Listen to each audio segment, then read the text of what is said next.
Teknika e lash egjiptiane e fshehur, jo të mësosh, por të kujtosh natyrën e vërtetë të shpirtit. Përshëndetje dhe mirëseardhjet në kanalin ton. Para se të ndiqni këtë video, mos harroni të pëlqeni faqen ton dhe të lini komentin tuaj. Faleminderit. Imagjino një moment heshtjeje të thellë. Një moment ku bota e jashtme zhduket dhe diçka brenda teje fillon të zgjohet. Jo diçka e re, por diçka e lash. Diçka që ka qenë gjithmonë aty, por e harruar. Kjo video nuk është për të mësuar diçka të re. Është për të ndihmuar të kujtosh. Egjiptianët e lashtë e dinin këtë sekret të madh, e vërteta nuk vjen nga jashtë. Ajo rikujtohet nga brenda. Shpirti yt tashmë e njeh të vërtetën. Ai thjesht e ka harruar përkohësisht, i mbuluar nga zhurma e botës materiale, nga egoja, nga frika dhe nga iluzionet e përditshmërisë. Kjo teknikë e lashtë egjiptiane, e rizbuluar sot, nuk është një mësim i ri. Është një çelës për të hapur derën e kujtesës shpirtërore. Dhe sot, në këtë moment, ne do të eksplorojmë së bashku pse u fsheh kjo dituri, çfarë janë tre çelësat e saj kryesor, dhe si mund të kalosh në një jetë të vërtetë, të vetëdijshme. Sepse ti nuk je këtu për të kërkuar jashtë. Ti je portali. E vërteta është brenda teje. Le të fillojmë udhëtimin e kujtesës. Pika 1. Të kujtuarit në vend të mësuarit.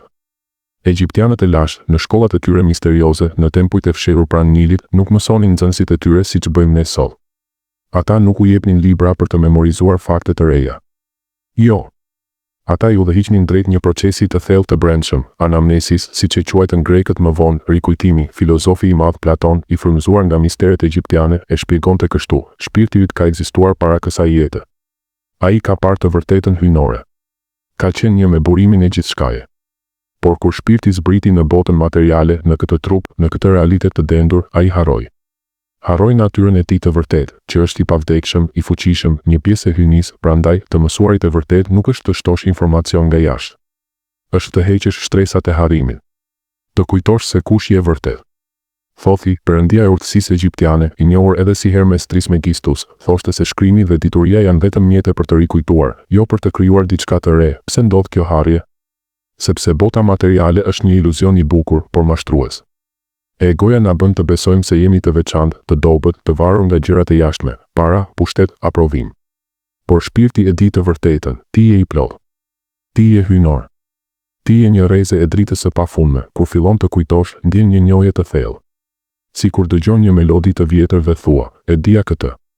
Kështu është zgjimi shpirtëror. Jo një zbulim. Një rikthim në shtëpi.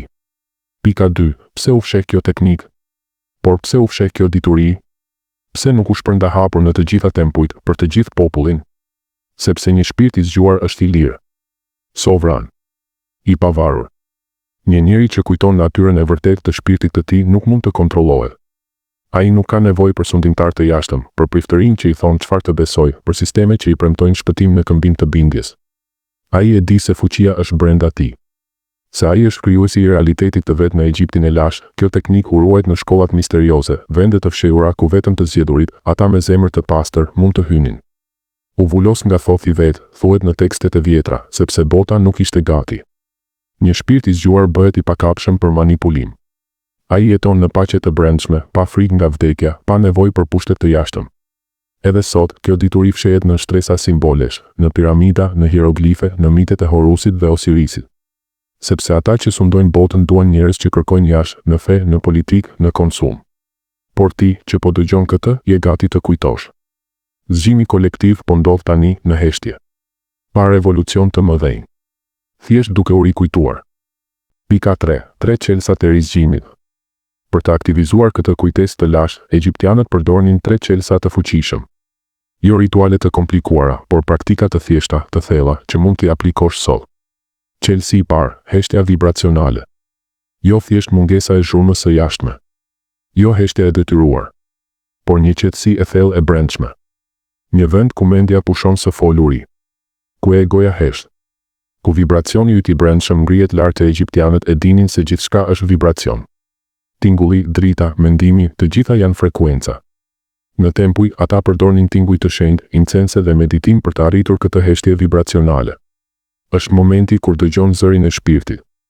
Jo me vesh, por me gjithë qenjen. Provo tani, mbyll syt. Thith thellë. Lësho çdo mendim. Ndjej vibracionin në zemrën tënde. Kjo heshtje është porta. Në të, kujtimet e lashta fillojnë të rrjedhin. Çelësi i dytë, simbolet e gjalla. Simbolet egjiptiane nuk ishin dekorime. Ishin vegla të fuqishme për të aktivizuar energjinë e brendshme. Merr syri i Horusit, Vedja. Ky simbol i fuqishëm përfaqëson shërimin, mbrojtjen dhe vizionin e plotë. Është syri që u copëzua dhe u ribashkua nga thothi, është metafora e shpirtit ton, i copëzuar nga përvojat e jetës, por gjithmonë i aftë të ribëhet i plotë. Kur mediton mbi syri i Horusit, imagjinoje në mendjen tënde, ai aktivizon pinealin, gjendën e tretë syrin. Hap vizionin tënd të brendshëm. Të ndihmon të shohësh për te iluzionin.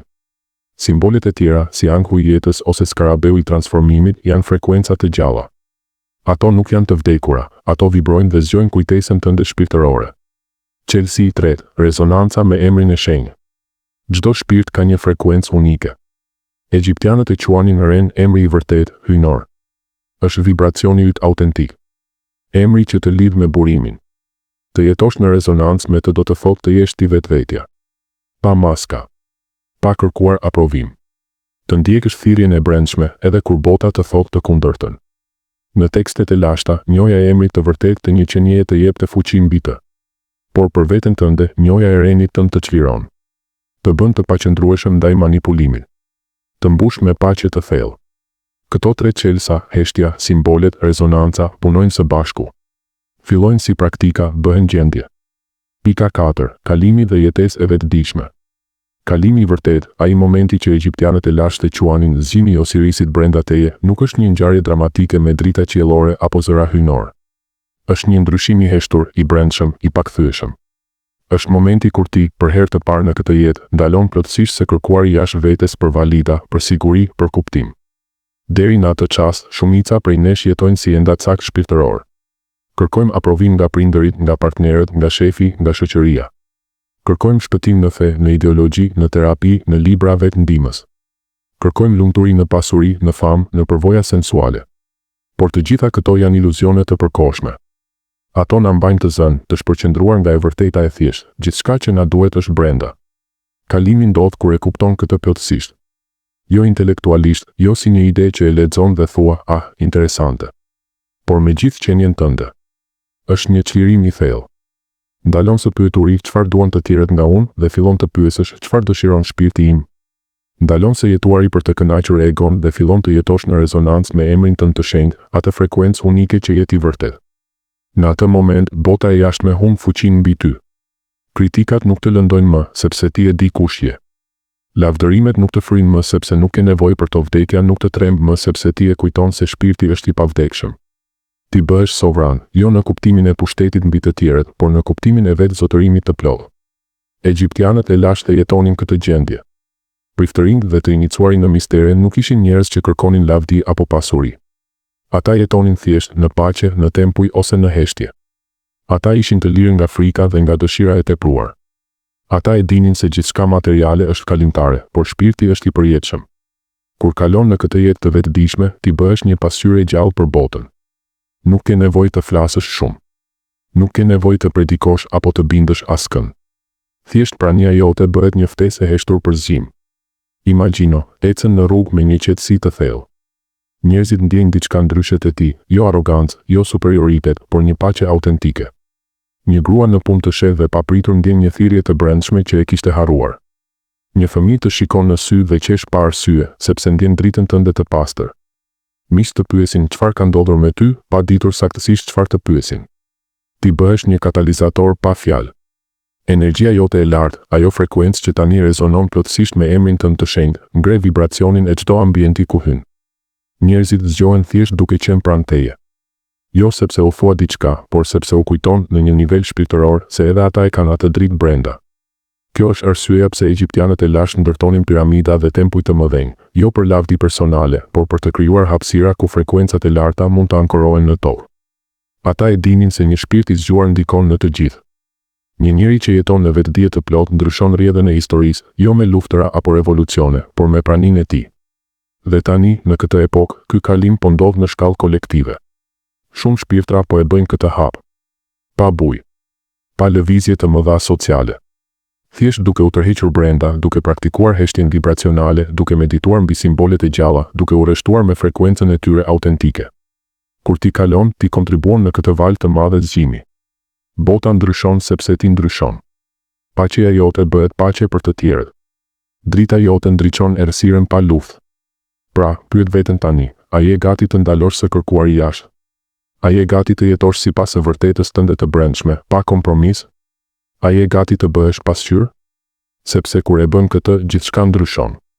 Jo vetëm për ty, por për të gjithë. Ky është kalimi. Kjo është jetesa e vetëdijshme. Dhe ti tashmë e mban qelsin brenda. Thjesht kujtoje. Përfundimi. Tani, një zgjim kolektiv po ndodh. Në heshtje. Shumë shpirtra po kujtojnë. Ti je pjesë e ti. Ti nuk je këtu për të mësuar. Je këtu për të kujtuar. Për të rezatuar atë frekuencë të lartë. Ti je portali. E vërteta është brenda teje. Faleminderit që u bashkove në këtë udhëtim të kujtesës. Nëse ndjen thirrje, praktiko këto çelësa sot. Heshtje. Simbole. Rezonancë. Paqe të thellë.